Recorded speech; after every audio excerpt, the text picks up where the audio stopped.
Hello everyone, welcome to the quick MCQ series. मेरा नाम सौरभ है और आप सबके सामने इनकम टैक्स के ऊपर एक क्वेश्चन लेके आया हूं। तो आप सबको बताना है, what is the tax rate on dividend where the total income of the Indian company includes any income by way of dividend received from the foreign subsidiary company under section 115 BBD for assessment year 18-19 के बदले हम बोल देते हैं assessment year 2023-24, assessment year 23-24।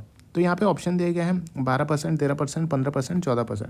तो यहाँ पे आपको बताना है कि जो डिविडेंड के ऊपर क्या टैक्स रेट लगेगा, जहाँ पे जो टोटल इनकम है इंडियन कंपनी को यहाँ पे डिविडेंड मिल रहा है और उसका टोटल इनकम के अंदर इंक्लूड हो रहा है income by way of dividend. उसको डिविडेंड रिसीव हो रहा है, किससे रिसीव हो रहा है?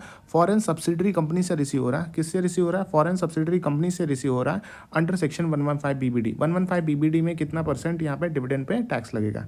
तो अगर हम बात करते हैं सेक्शन 115 BBD में, सेक्शन 115 BBD बोलता है कि जहाँ पे total income of Indian company के टोटल इनकम में अगर कोई ऐसा इनकम आ रहा है बाय वे ऑफ डिविडेंड जो डिक्लेयर किया जा रहा है, डिस्ट्रीब्यूट किया जा रहा है स्पेसिफाइड फॉरेन कंपनी के द्वारा यहाँ पे डिविडेंड डिक्लेयर किया गया, रिसीव किया गया। समझ लो फॉर एग्जांपल यहाँ पे ए लिमिटेड जो है वो इंडियन कंपनी है। अच्छा, BINC जो है वो फॉरेन कंपनी है। अब BINC जो है वो डिविडेंड डिक्लेयर कर रही है, AINC को दे रही है डिविडेंड।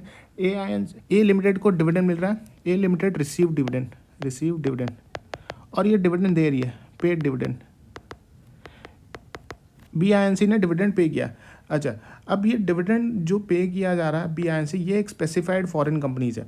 अच्छा, जो tax income tax payable at rate 15% on income by way of dividend, यहाँ पे इनकम टैक्स कितना पेबल है? 15% पेबल होगा।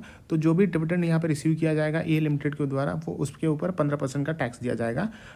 और लेकिन यहाँ पे कोई भी deduction in respect of any expenditure allowance shall be allowed to the assessee under the provision of the act in computing the income by way of dividend. जो भी डिविडेंड यहाँ पे ए लिमिटेड को रिसीव किया जाएगा, ए लिमिटेड जो भी dividend यहाँ पे रिसीव करेगा, उसके अगेंस्ट में कोई भी यहाँ पे एक्सपेंस का डिडक्शन नहीं क्लेम कर सकता। नो एक्सपेंस का डिडक्शन, कोई भी एक्सपेंस का डिडक्शन क्लेम नहीं कर सकता।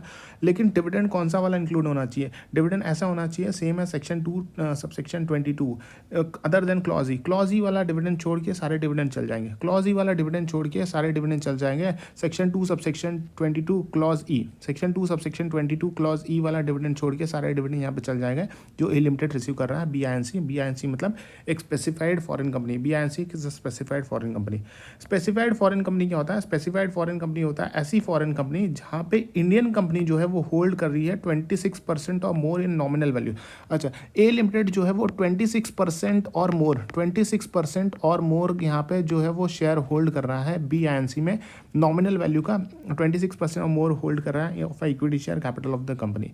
तो BINC जो है, अगर ए लिमिटेड 26% और मोर होल्ड कर रहा है BINC के अंदर, तो उसे स्पेसिफाइड फॉरेन कंपनी मान लिया जाएगा। और BINC जब यहाँ पे डिविडेंड देगी ए लिमिटेड को, तो यहाँ पे डिविडेंड जो है वो 15% पे टैक्स होगा। लेकिन इस डिविडेंड के अगेंस्ट कोई भी यहाँ पे एक्सपेंडिचर का डिडक्शन नहीं मिलेगा। ये बोलता है सेक्शन 115 BBD।